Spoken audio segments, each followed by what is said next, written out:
What's up, YouTube? Today I want to talk about something that I've already spoke about briefly in another video, the full focus planner. Now, why do I want to come back to this? Well, it may not be what you think, but I did benefit from this. Getting it again, using it, feeling it out, making sure it wore out a little bit. As you can see, this was a hardbound, beautiful cloth overboard, 2 bookmarks, and it's got a little stainage there because I put it through its paces this time because I didn't really use it as much as I wanted to the first go around. It was a gift to me, but I couldn't let a $50 journal just sit on the shelf. So I've marked a few places in here that I want to kind of show you that I didn't benefit from, that I did benefit from. So maybe if you're thinking about getting a full focus planner and if it's right for you. Now, first of all, the thing is very nice. Whoever came up with it, Michael Heiser, I think is his name, he did a thorough job of making sure that all the pieces are put together, especially if you're someone like my sister who's in real estate and other folks who are very business driven and minded, that you have to have your stuff together. But this is partitioned off into quarters. Okay, so it's only giving you 3 months worth of a calendar, to-do list, pages to fill your week. And so once you reach the end of that 3 months, you have to spend another $50. Now, there are other ways of using the full focus planner. My sister, for instance, has went into like an interleaved type or a loose leaf type where she has a folder and she clicks open the folder and then she can go through the previous month of the things that she had to do and the goals that she had, the goals that she met, etc. But when she tosses that away, she doesn't have this physical nice book. And I thought, that would be kind of neat if I was to continue in this area, in this form of to-do lists and journaling, but I chose not to do that, and I'm going to explain why. Now, here is an example of the calendar that you have. You, again, like I said, you get 3 of these. So you get an overall view of your calendar. Life is long if you know how to use it. That's a quote by Seneca, and these quotes kind of come up each and every day as you go through this book. Now, the monthly calendar, after you have that, you're rolling quarters, so whatever you did last quarter, and whatever year this is, you can kind of outline this in some weeks, it looks like here.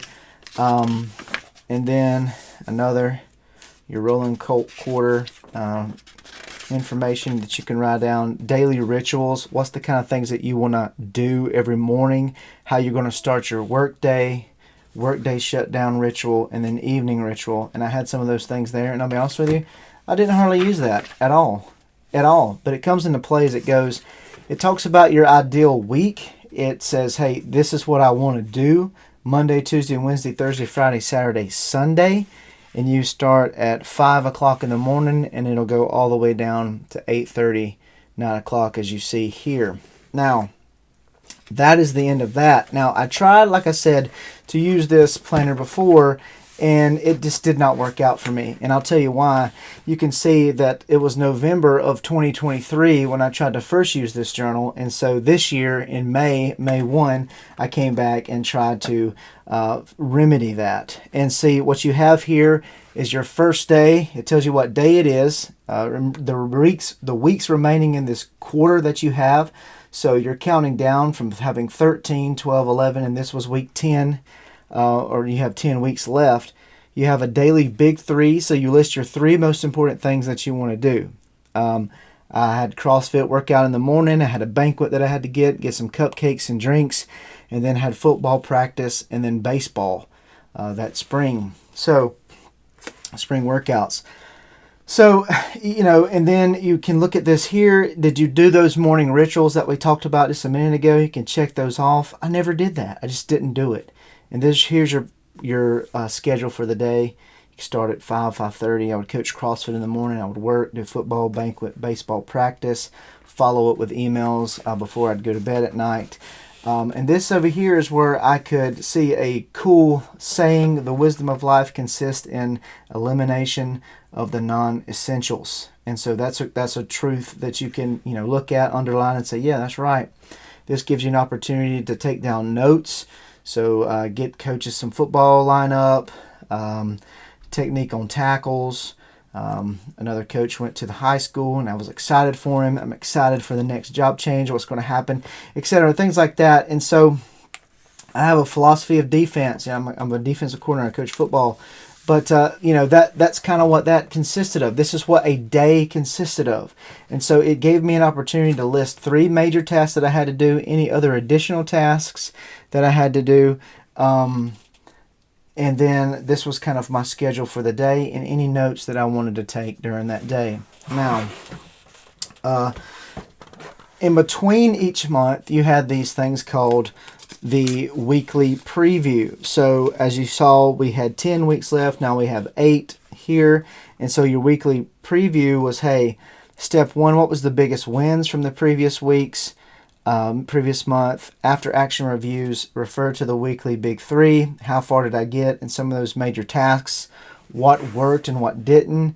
What will I keep improving, start doing, etc. List sweep, process, action items to consider next steps, deferred items, delegated items, daily notes, goals. Did I do all those things? I did not. I'll be honest with you, I did not. I saw absolutely no value in doing this part. Maybe I just kept up with it in my head, but I just did not do that. But I did go back each and every day that I'd already used and just written over the things that I'd already written, because I only used it for like a month and a half, like I said. And so I would just put the new date over the top of the other date and just work through it. So as we move along in this, I will show you, as it got to be about June, I just kind of started dwindling down on the usage of it. Dreams don't work unless you do, John C. Maxwell. And so that's true, right? You got to work. My daily 3 kind of dwindled, kind of did this here, it just didn't do it for me. So it wound up being, by the end of it, and you've got notes at the very back that you could take. I don't know how well you would reference those, and maybe you could put a reference or an index in the back for things that you would want to do. But as it got towards the end of it, I did use it all the way through, but it got to the last week, and I was like, okay, I'm done. I'm done with this. I'm not going to really use it anymore. But I will say this layout right here is something that I took away from the Full Focus Planner. And I'll say it like this. I now use my anchor journal in such a way that I take the date, I write down the day, I have a daily 3 big tasks, additional tasks, I have a schedule, I have any work-related things that I want to, tasks that I want to get done, and I bullet them out, boom, boom, boom, boom, boom. And then on the right side of the page in my bullet journal or my anchor journal, anchor journal, I will write down daily notes, journaling, and then whatever I want to mind dump that day, I'll actually journal on this page now. And then I might have, a couple other just notes and things that I've captured of the day that will go into maybe another journal or something, or be a prompt for an article or something like that I want to write on my Substack. But I did not continue to use this. Why? It's expensive. And I can use this layout that I found helpful in my bullet journal, anchor journal.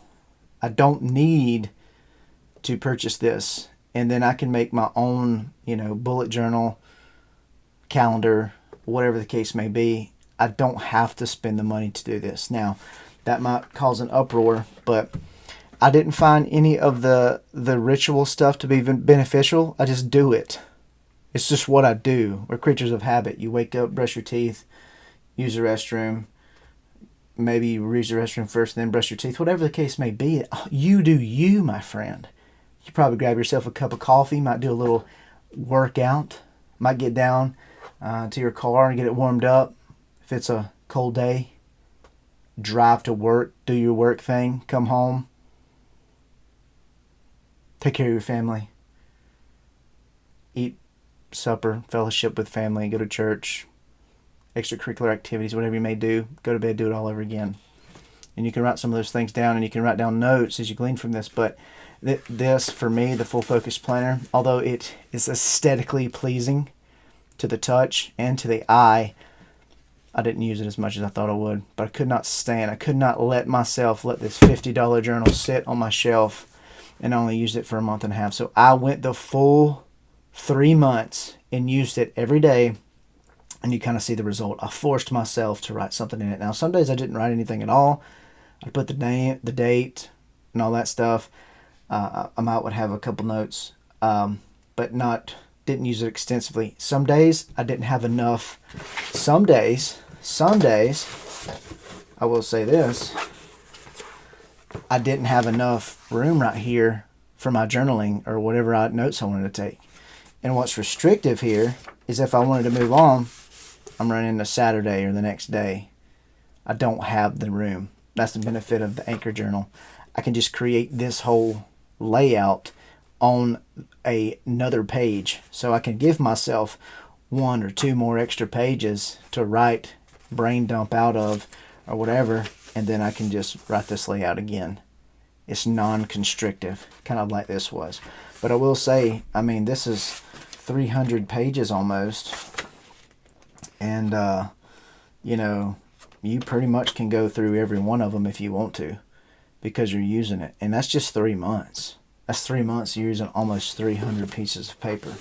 So this was my journey again with the Full Focus Planner, but I will not be purchasing the Full Focus Planner again. And this was a gift to me, but I wouldn't purchase it myself. Just wasn't for me. But I did benefit from one of its layouts, the daily layouts, and that's what I use in my Anchor journal now. But I give myself more room for journaling. So if you found this video helpful, please like, subscribe, tell your friends about it. And as always, thank you for joining me on my journey to get better at note-taking, providing information for you on how you can modify your notes. And it's a journey as we do this together, so thank you for coming along. And as always, stay strong.